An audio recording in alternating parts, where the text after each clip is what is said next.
In Europe, Mercedes-Benz is not only known for building premium luxury cars, but for building one of the world's toughest sport utility vehicles, the G-Class.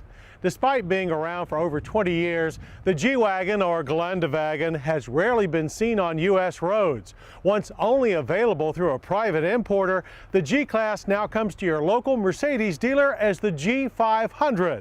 But before we judge how the G-Class takes to America, we wanted to find out more about this Teutonic trailblazer. So we sent FYI reporter Jennifer Kaznabis to his Austrian homeland to find out how Mercedes' ultimate off-roader gets from the factory to the forest.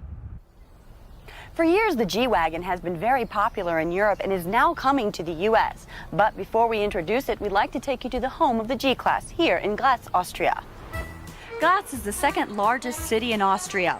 Surrounded by mountains, the city is comprised of little villages which were once independent. Graz is the birthplace of Arnold Schwarzenegger and, of course, is the home of the Mercedes-Benz Geländewagen. Yeah, at least that's the home because we felt at that time, starting in the early 70s, with the partnership to Steyr.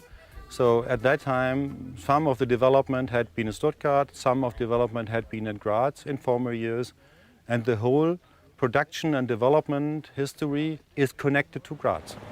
Geländewagen in German means all-terrain vehicle, and this vehicle is made mostly by hand at the Magnus Steyr facility in Graz.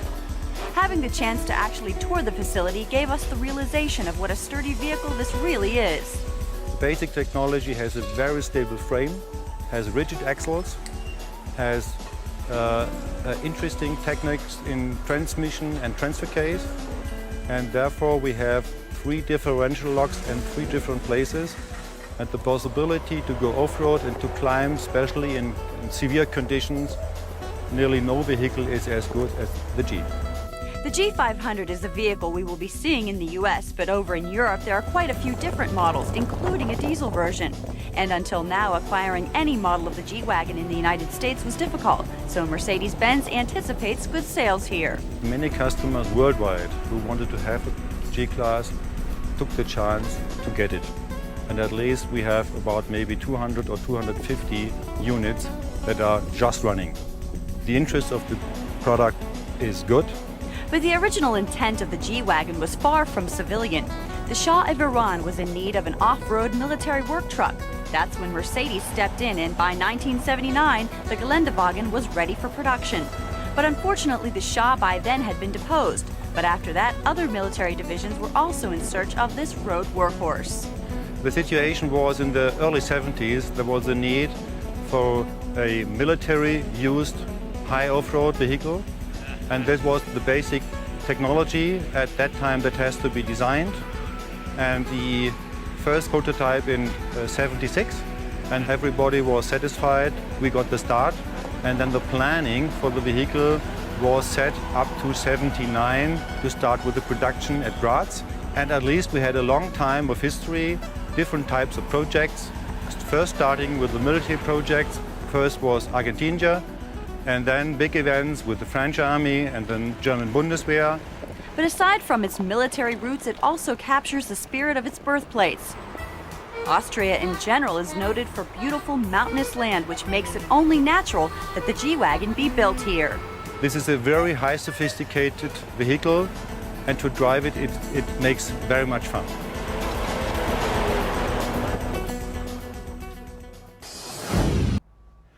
As we said a few moments ago, the G-Class is available through the Mercedes-Benz dealer network for the first time in 2002. But being hard to get before made it a major object of desire for discriminating off-roaders. But now that this bolder hopper is more accessible, has it been worth the wait?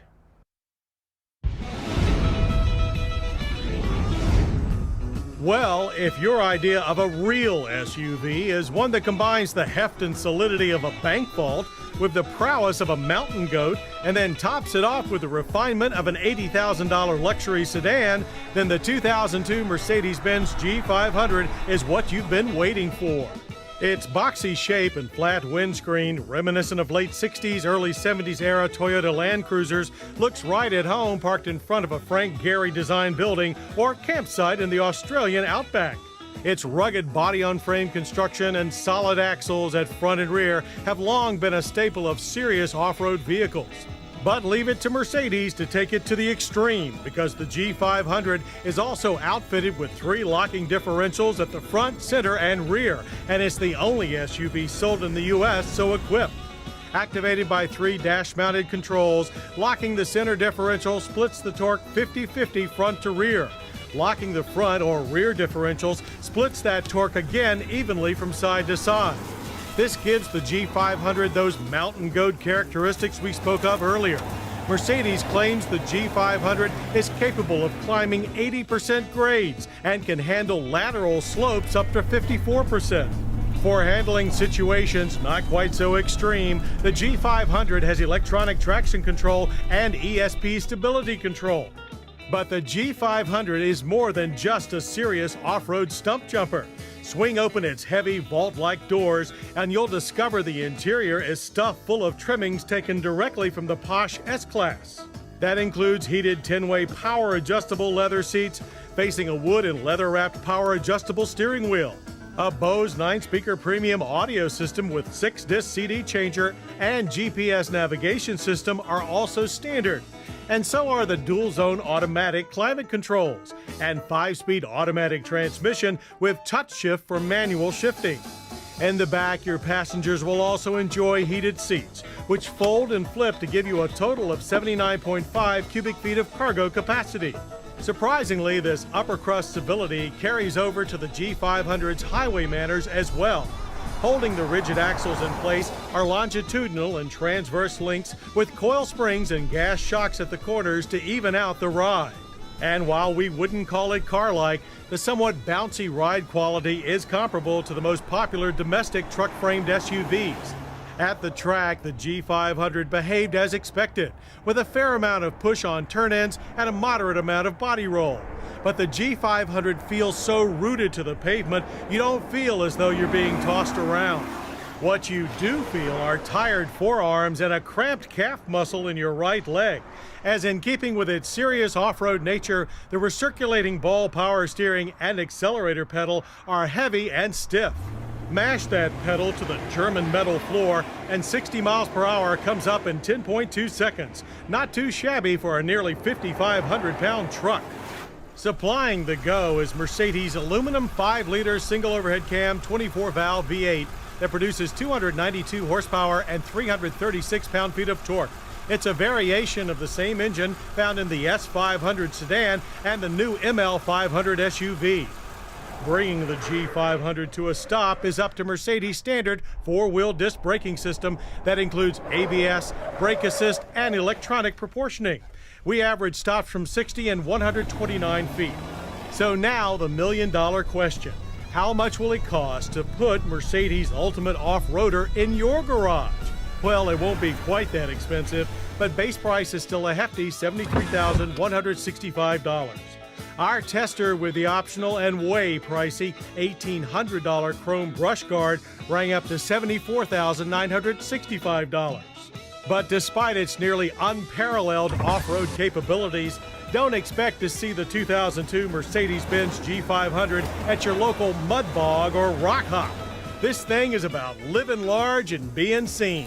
And should you live in a neighborhood full of Hummers and Range Rovers, the G-Wagon can put you over the top, literally. And I hope you'll join us next week for more Motorweek, when we'll test 4 of America's favorite family sedans and check out the more powerful BMW X5 4.6 IS. I'm John Davis. We'll see you then. To learn more about Motorweek, television's original automotive magazine, visit PBS online at pbs.org or America Online, keyword PBS. Motorweek has been brought